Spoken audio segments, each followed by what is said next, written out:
السلام علیکم، اور نیوز کے ساتھ میں ہوں فیصل۔ خبر شامل کرتے ہیں کراچی سے۔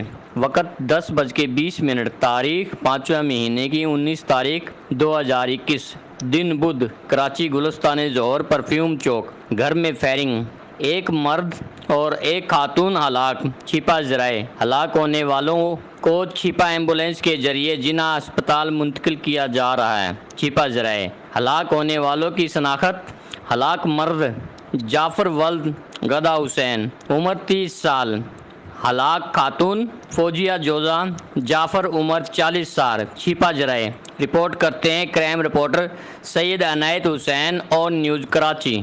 لائک کریں، کمنٹ کریں، شیئر کریں اور بیل آئیکن کو پریس کرنا مت بھولیں۔ دیکھتے رہیے آن نیوز۔